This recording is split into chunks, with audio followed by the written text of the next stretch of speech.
بسم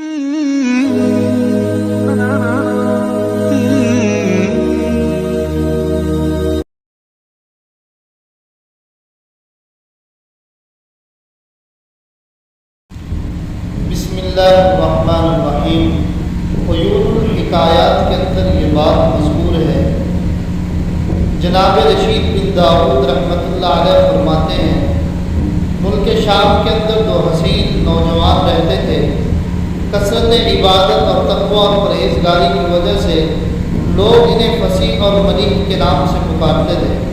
وہ دونوں نوجوان اپنا واقعہ کچھ اس طرح بیان کرتے ہیں کہ ہمیں ایک مرتبہ بھوک نے بہت زیادہ تنگ کیا اور ہمارے پاس کھانے کے لیے کچھ نہیں تھا، تو ان میں سے ایک نے اپنے رفیق سے کہا کہ آؤ فلاں صحرا میں چلتے ہیں اور وہاں جا کر لوگوں کو دین متین کے احکامات سناتے ہیں اور سکھاتے ہیں اور اپنی آخرت بناتے ہیں۔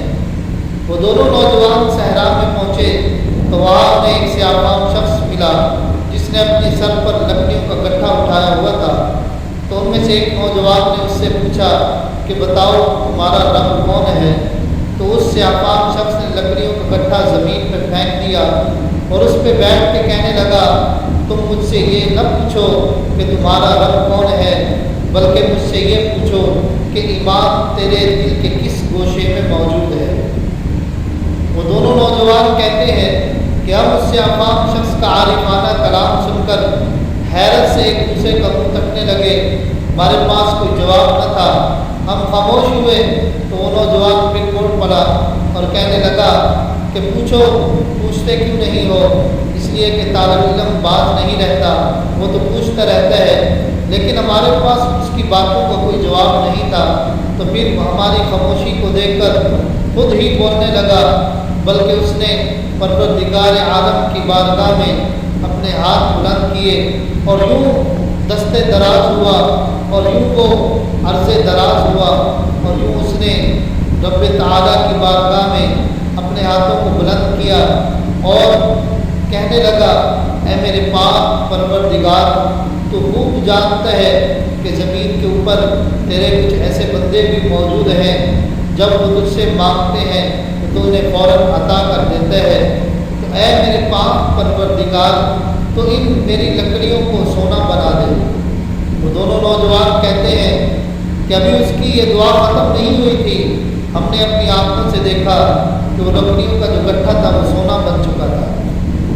پھر اس کے بعد اس شخص نے دوبارہ اللہ رب العزت کی بارگاہ میں التجا کی اور یوں کہنے لگا، اے میرے پاک پروردگار، تو اس شخص کو زیادہ پسند کرتا ہے جو شہرت کا طالب نہ ہو۔ اے میرے پاک پروردگار، تو اس سونے کو دوبارہ لکڑیاں بنا دے۔ دونوں نوجوان کہنے لگے کہ ابھی اس کی یہ دعا ختم نہیں ہوئی تھی، وہ سونا دوبارہ لکڑیوں میں تبدیل ہو گیا۔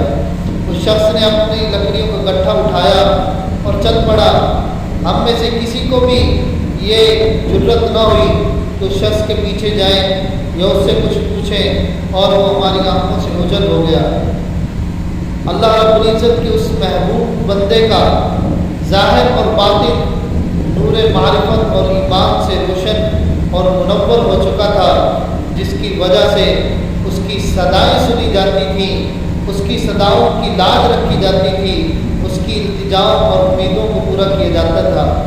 سامعین محترم، اگر آج ہم اپنے ظاہر اور باطن کو نور معرفت اور ایمان سے منور اور روشن کر لیں تو ہمارے اٹھنے والے ہاتھ خالی نہیں لٹائے جائیں گے اور ہماری منہ سے نکلنے والی صداؤں کو رد نہیں کیا جائے گا، بلکہ ان صداؤں کو پورا کیا جائے گا، ان التجاؤں کو پورا کیا جائے گا، اور پھر کوئی بھی بد عقیدہ شخص ہمارے عقیدے کو نقصان نہیں پہنچا سکے گا۔